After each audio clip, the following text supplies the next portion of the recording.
अगर आपकी प्लेलिस्ट में कुमार शानू, उदित नारायण और लता मंगेशकर का कब्जा है तो मुबारक हो, आप मिलेनियल हैं। और अगर आपकी प्लेलिस्ट में नेहा कक्कड़, यो हनी सिंह और एपी ढिल्लोन राज करते हैं तो ज़्यादा सोचिए मत, आप जेंजी हो सकते हैं और आप इंस्टाग्राम पर पैदा हुए। लेकिन ये सब है क्या? जेंजी, मिलेनियल, बेबी बूमर, क्या ये कोई ऑनलाइन गेम के लेवल है या ये कोई सीक्रेट क्लब है जहां सिर्फ पासवर्ड वाले लोग ही जा सकते हैं? खैर घबराइए मत, आप सुन रहे हैं सुनो जिंदगी का बुधवार का सेगमेंट। ये है बात ज्ञान की, जहां मैं आपको बताऊंगा कि आप जेंजी हैं, मिलेनियल हैं, बेबी बूमर हैं या फिर किसी और जनरेशन में आते हैं। तो कभी दादी कहती थी हमारे जमाने में तो चिट्ठी आती थी, और हम कहते हैं दादी आजकल तो ब्लूटिक भी झूठ बोलने लगा है। तो फिर ये जमाना कौन सा जमाना है? आज हम बात करेंगे हर उस जनरेशन की जिसने अपना वक्त जिया। कोई रेडियो के दौर में जीता था, कोई ब्लैक एंड व्हाइट टीवी के इश्क में था, और कुछ ऐसे हैं जिन्होंने प्यार भी टिंडर पर किया और ब्रेकअप भी इंस्टाग्राम पर स्टोरी डालकर किया। तो चलिए घड़ी को थोड़ा पीछे घुमाते हैं, शुरुआत करते हैं एक मजेदार टाइम मशीन की सवारी का।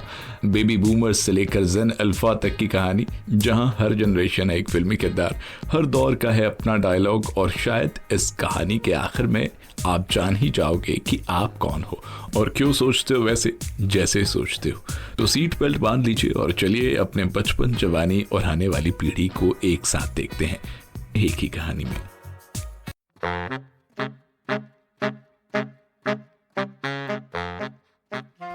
इसमें सबसे पहले नंबर पे आते हैं 1928 से लेकर 1945 के बीच के वो लोग जिन्हें कहा गया द साइलेंट जनरेशन। ऐसा क्यों कहा गया उन्हें? क्योंकि ये लोग ज्यादातर चुप रहते थे, सहते थे और काम करते थे। ग्रेट डिप्रेशन और वर्ल्ड वॉर 2 के बीच पली बड़ी ये जनरेशन सीधी, अनुशासित और देशभक्ति थी। इन्हें ज्यादा बोलना नहीं आता था पर काम करने में बेजोड़ थे। इन्हें ज्यादातर लोग मेहनती, नियमों का पालन करने वाला और सादगी पसंद, तकनीकी से दूर रहने वाले लोगों के तौर पर जाना जाता था। दूसरे नंबर पर आते हैं बेबी बूमर्स, यानी 1946 से 1964 का दौर।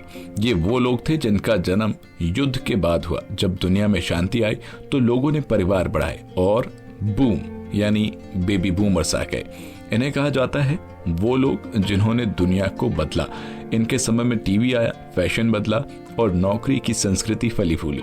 इन्हें अक्सर लोग मेहनत से सफलता में विश्वास, स्टेबल जॉब पसंद करना, लाइफ टाइम एक ही कंपनी में काम करना, थोड़े रिजर्व्ड लोगों के तौर पर जाना जाने लगा। बूमर्स आजकल जेनजी को देखकर अक्सर कहते हैं हमारे जमाने में ऐसा नहीं होता था। ये वो दौर के लोग हैं जिन्हें आप अपने माता पिता के माता पिता यानी दादा दादी, नाना नानी या परदादा दादा उनके तौर पर जानते होंगे। तीसरे नंबर पर आता है जनरेशन एक्स, यानी 1965 से 1980 का दौर। अन्य भाषा में कह लें तो ये दौर आपके माता पिता का हो सकता है, यानी वो लोग जो ना पूरी तरह पुराने हैं और ना पूरी तरह नए।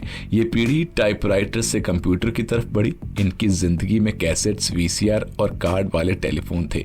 ये थोड़े कंफ्यूज्ड भी माने जाते हैं क्योंकि इन्हें हर बदलाव का झटका लगा। इन लोगों को ज्यादातर इन डेप्थ, लचीले टेक्नोलॉजी इन्होंने अपनाई, लेकिन धीरे काम और जिंदगी का बैलेंस बनाए रखने की कोशिश में ये लोग अक्सर लगे रहे। इस तौर पर इन्हें जाना जाता है। अब आते हैं सबसे बदनाम पीढ़ी के लोग, यानी मिलेनियल्स। ये 1981 से लेकर 1996 का वो दौर है जब आपके बड़े भाई बहन पैदा हुए। इनका दूसरा नाम है जनरेशन वाई। इन्हें बोला जाता है लेजी, सेल्फ सेंटर्ड और ऑलवेज ऑनलाइन। लेकिन असल में ये वो लोग हैं जिन्होंने डिजिटल दुनिया का पहला स्वाद चखा। लोग अक्सर इन लोगों को सोशल मीडिया में पले बड़े, फ्रीडम के दीवाने, करियर बदलने से नहीं डरते, ऑफिस कल्चर में बदलाव लाए, वर्क फ्रॉम होम के असली जनक इन्हीं लोगों को कहा जाता है। मिलेनियल्स ही थे जिन्होंने फेसबुक को ऑर्कुट से बेहतर बनाया और फिर इंस्टाग्राम पर शिफ्ट करके।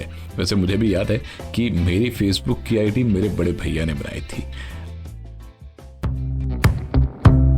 अब आता है हमारा जमाना, यानी जेन जी।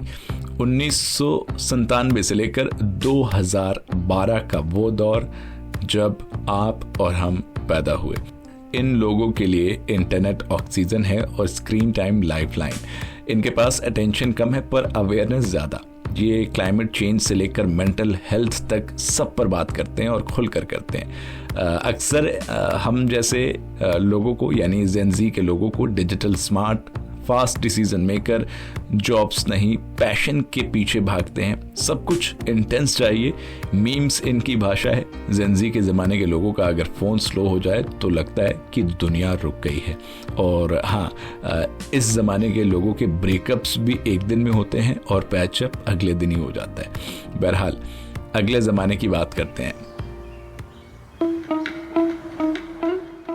अगला ज़माना है जेन अल्फा यानी 2013 से 2025 का दौर।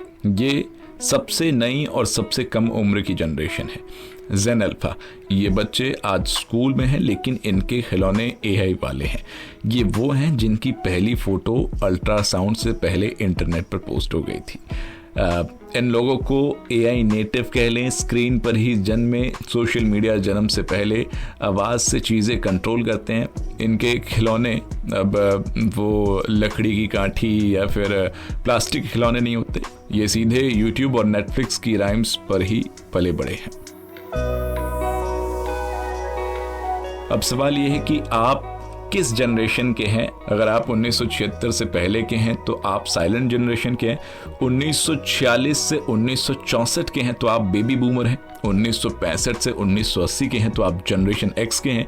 1981 से 1996 के बीच पले बड़े हैं तो आप मिलेनियल हैं। अगर आप 1997 से 2012 के बीच पले बड़े हैं तो आप जेन ज़ी हैं। और अगर आप 2013 से आगे के हैं तो आप हैं जनरेशन अल्फा।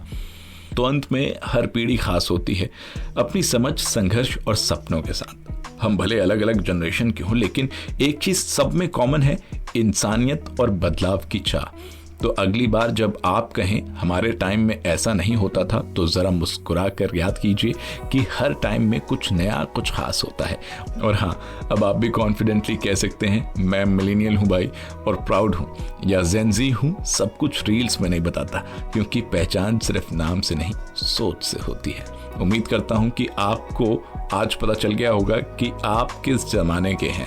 अगर आपको ऐसे ही इंफॉर्मेटिव वीडियोस पसंद आती हैं तो आप हमारे बुधवार का सेगमेंट ज़रूर सुने। बात ज्ञान की में हर बुधवार मैं कुछ लेकर आऊँगा नया। तब तक ले सुनते रहिए सुनो जिंदगी। शुक्रिया।